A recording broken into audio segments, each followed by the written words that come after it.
નમસ્કાર ખેડૂત મિત્રો, આ મગફળી સાફ કરવાનું ગ્રાઉન્ડનટ ડિસ્ટોનર મશીન એકદમ નવી ટેકનોલોજી વાળું સીમા એગ્રો દ્વારા બનાવવામાં આવેલ છે, જે તમને આખા ગુજરાતમાં બીજે ક્યાંય નહીં મળે. આમાં તમે જોઈ શકો છો પુલી પટ્ટા એકદમ બહારની બાજુ આપેલા છે, જે પુલી પટ્ટા તમે ટાઈટ કરી શકો, આરસાનીથી ખોલી શકો.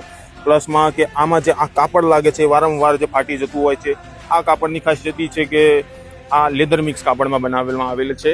પ્લસમાં કહીએ તો પછી આ જે ઉપર લાગતી જાળી ખરી એ SS 304 ગ્રેડમાંથી બનાવવામાં આવેલ છે.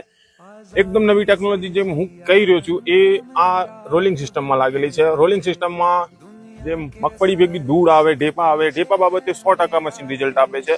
અને રહી વાત ધૂળની, આ મશીનમાં ધૂળ બિલકુલ નથી ઉડતી. આ મશીનમાં ધૂળ ના ઉડવાનું કારણ એ છે કે તમે એક તગારું ભરીને માટી નાખશો ને એ ચાયણા ઉપર નહીં આવે. આ રોલિંગ સિસ્ટમમાં થઈને ડાયરેક્ટ જ બહાર નીકળી જશે. આ એકદમ નવી ટેકનોલોજી વાળું મશીન છે. વધુ માહિતી માટે સ્ક્રીન પર આપેલા નંબર ઉપર સંપર્ક કરવો.